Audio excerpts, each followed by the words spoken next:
to get the biggest crash outs in NFL history. Let's get it. These are the biggest crash outs in NFL history. Talk about a fight. This is serious stuff. Oh my goodness. Brown is still down. And because one defensive end's crash out almost put someone in the hospital. In 2019, I remember this one. as the Browns vs. Steelers game was coming to a close, defensive end Myles Garrett decided he was not going down without a fight. Literally. Because when Mason Rudolph dropped back, Myles Garrett went for one final sack. And right after Rudolph dumped the ball, Garrett wrapped him up and took him to the turf. They started scrapping. Rudolph grabbed Garrett's helmet and he took that way too personally. So he flipped the script, grabbed Rudolph's helmet and swung that thing harder than Shohei Ohtani. And where did it land? Right in to Rudolph's skull. Dude, that's crazy. He used that as a Respect to weapon. Rudolph for just tanking that hit. Walking away with only a light concussion is a legit miracle. Whereas Garrett was not as lucky, because he got ejected, fined, and suspended indefinitely. And even though it should have ended there, Garrett needed to soften the heat. So he claimed the whole thing was caused by Rudolph calling him the N-word. Source? That's what Trust I heard too.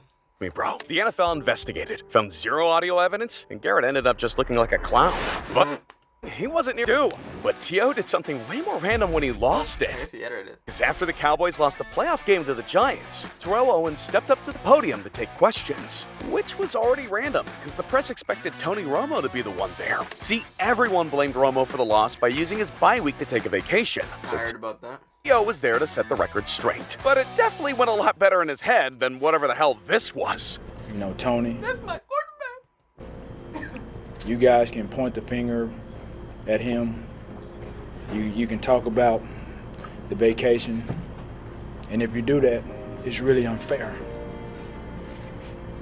It's my team. It's my quarterback. Bruh. And if you guys do that, man, it's unfair. We lost as a team. And man, what an iconic meme that came out of that crash out. But while he was cooking drama to help his career, Ndamukong Suh almost made a career-ending move when he lost his cool. When the Lions played the Packers on Thanksgiving, Suh got tangled up with Evan Dietrich Smith after a play. And instead of just standing up and walking away, Suh went into full assault mode. First, he pinned Smith's body to the Oh, I turf. seen Then he this. shoves his helmet into the ground repeatedly, but apparently that wasn't enough. So as the refs are rushing in, he winds up and tries to crush Smith's arm. Dude was seriously trying to assert some dominance. So the NFL asserted dominance over him. Instant ejection, 2-game suspension without pay. And they even fast-tracked the hearing so he couldn't suit up for the next week. Suh swears it was an accident. But unless he was really excited to stand up, that was definitely a dude crashing They out did it to Aaron Rodgers. for no reason. Whereas Kyle Turley definitely had one. And it was valid, because when the Saints were playing the Jets in 2001, the Saints QB, Aaron Brooks, got tackled by Damian Robinson. And while most tackles end when the player goes down, Robinson tried to bring him back up by folding Brooks Fudge? in half and tearing his face mask to a neck-breaking angle. When Kyle Turley saw that move, he locked in.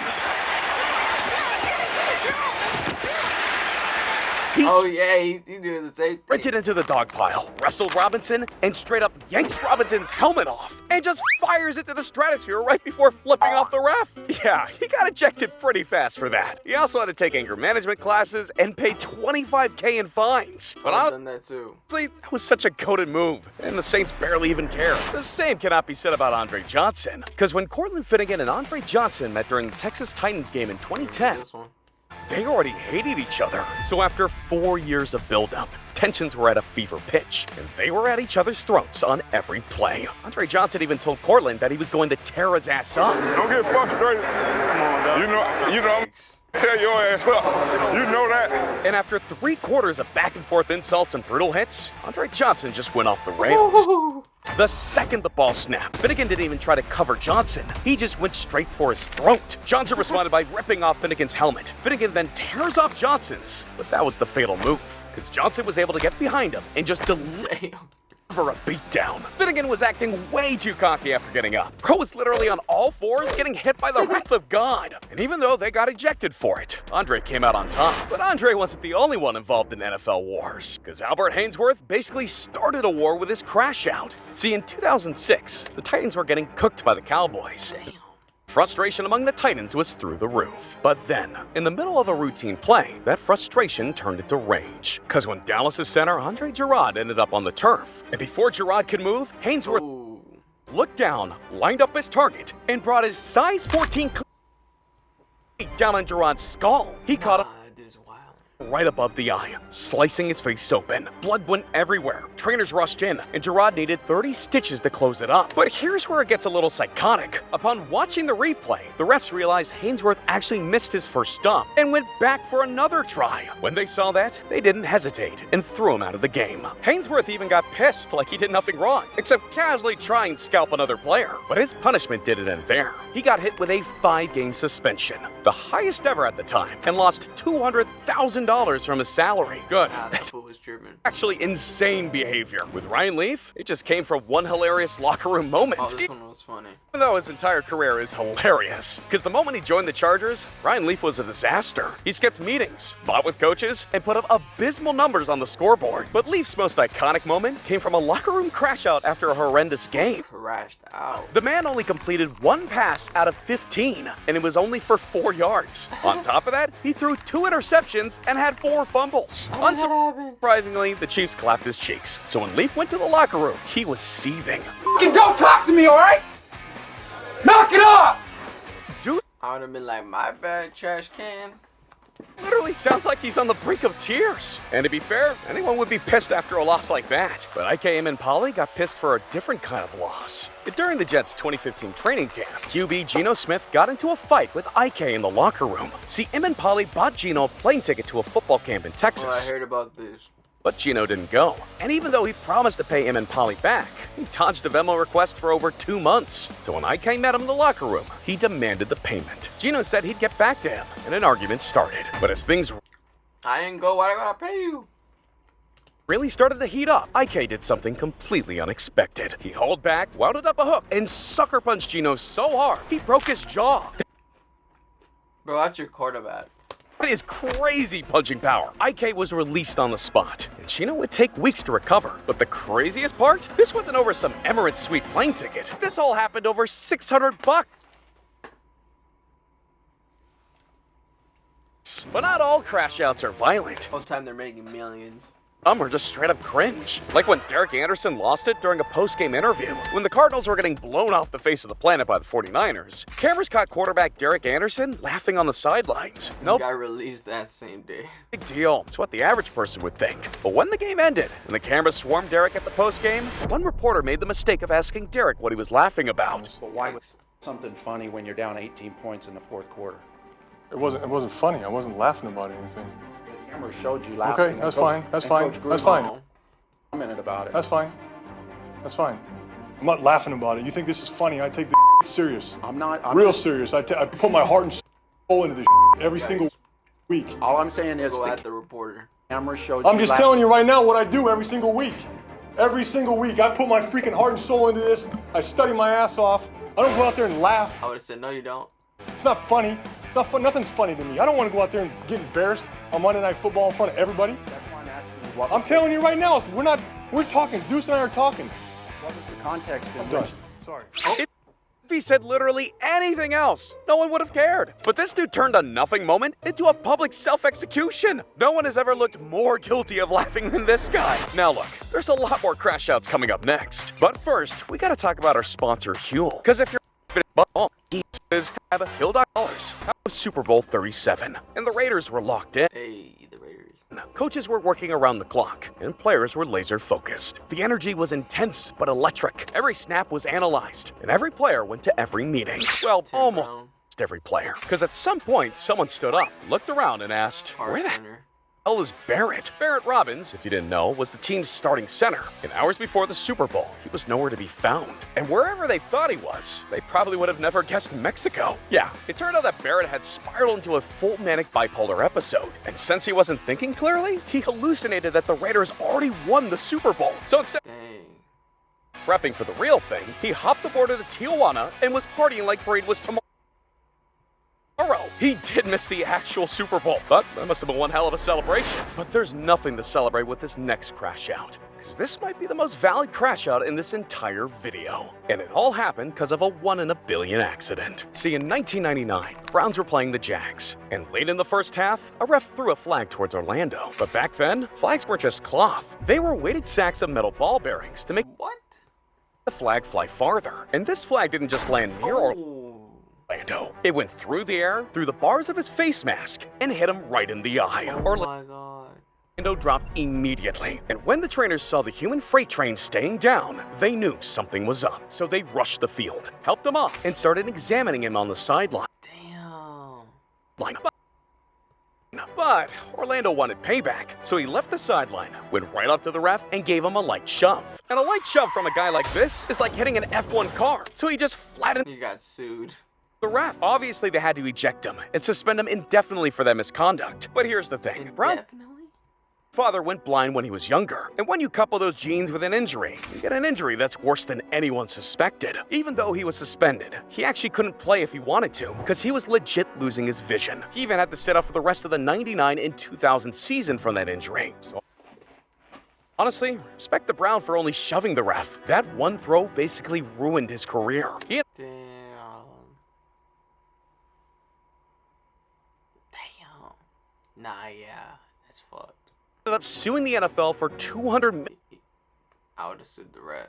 million, claiming negligence for using weighted flags. Eventually, they settled, and the NFL actually changed the way refs throw flags forever. But Vontaze Burfict and Pac-Man Jones pulled a crash out that changed one man's life forever. Because the Bengals were seconds away from breaking their decade-long playoff curse in 2016. The day Antonio Brown went crazy. Finally, a win in sight. But Vontaze Burfict, the dirtiest player in the league, ruined it all with 20 This is seconds the day Antonio Brown went crazy for real. Like, this is for real. left. He lines up Antonio Brown and literally deletes him from existence. His helmet snaps back, and AB is out cold. The ref throws a flag, 15-yard penalty. Pretty painful in the playoffs, but still recoverable. Except, as AB is laying on the ground rebuilding his consciousness, Pac-Man Jones decides to take this from a one-man crash out to a two-man. So he gets into it with some of the Steelers coaches on the field, shoves an official, and bang, another 15-yard penalty. Back-to-back 15-yard penalties from two guys that couldn't control their temper sends the Steelers straight to field goal range. They drain the kick and send the Bengals packing. The Bengals were literally 2 plays away from their first playoff win in 25 years, and instead, Burfict and Jones throw it all away for their 15 seconds of fame, and leave AB's brain rewired forever, which might explain the years and years of crash outs that Antonio For real. Brown has had. Because following the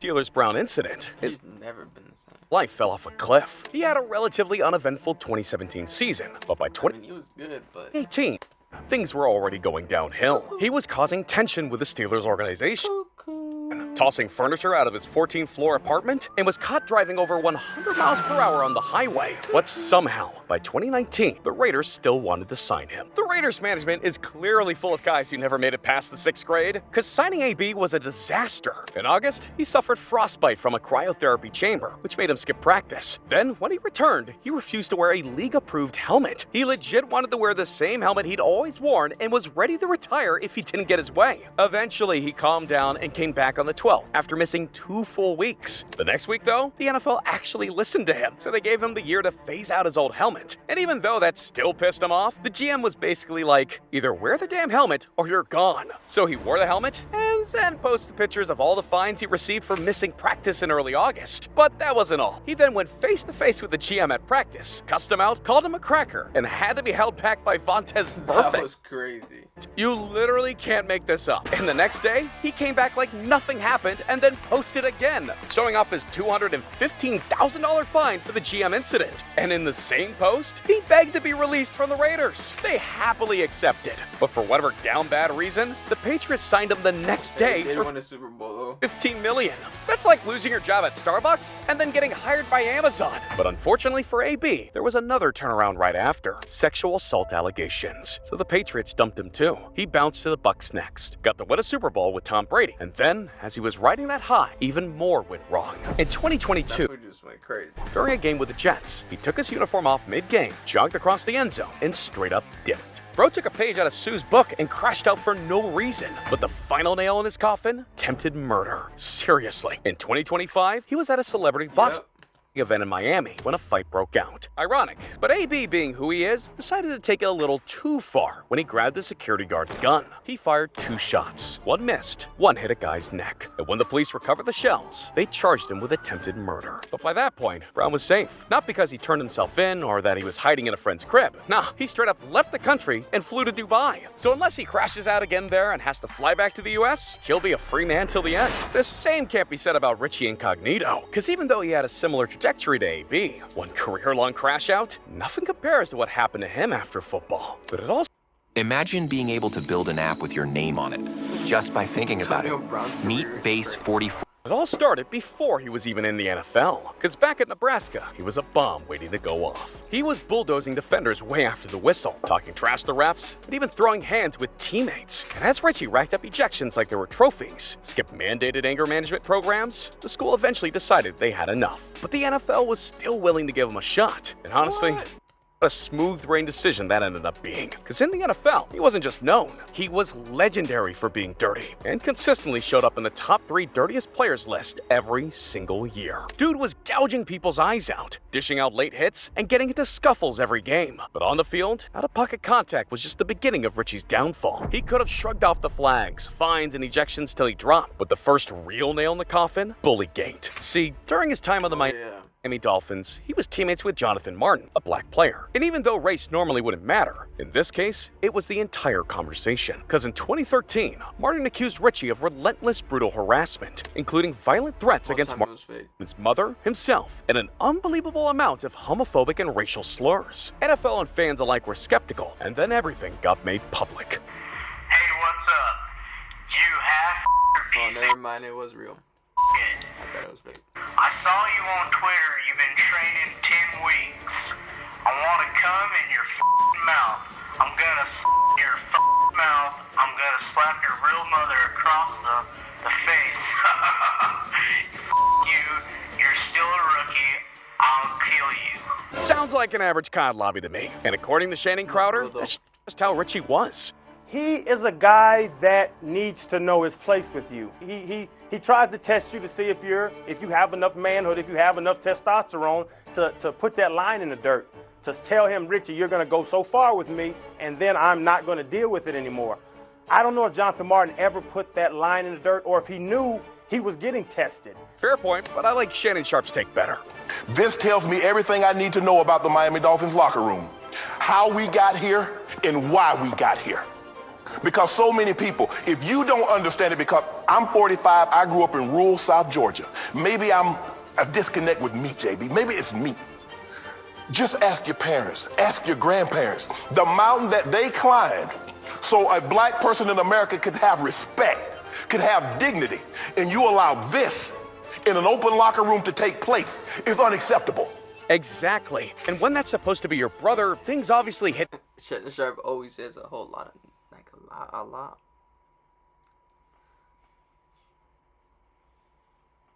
But, bro, G is to the point. Different. So Richie was suspended, shamed, and exiled from the league. But if you thought that was rock bottom for him, you don't know Richie. In 2018, when he was well out of football, he was found by police raging inside a gym. This 300-pound monster was throwing weights, yelling about top-secret NSA missions, and scaring everyone so bad, they put him on a 72-hour psychiatric hold. That was just the warm-up. Richie's final crash out had him one step short of pulling an OJ. Because when his dad died later that year, he lost all grip on reality and crashed out like no one else on this list. This dude walked into the funeral home not to say goodbye, but to explode with rage. He was punching the wall, throwing over caskets, and yelling at employees. But the craziest part? He demanded the staff to cut off his dad's head for, in his own words, research purposes. When they understandably said no, he threatened to kill them all with guns in his truck. Someone thankfully called the cops, and they arrested him in the parking lot after confirming he did I think he has CTE for sure. Indeed have a lot of guns in his truck. Richie went from college fights to dirty player dominance to locker room scandals to public breakdowns. Yeah, he has CTE. Man probably just got bullied for being fat growing up and decided to crash out on the entire world. He's still... There he is. Like on his crying, grinding kid, Judy 1 mil. Bye, have a great time.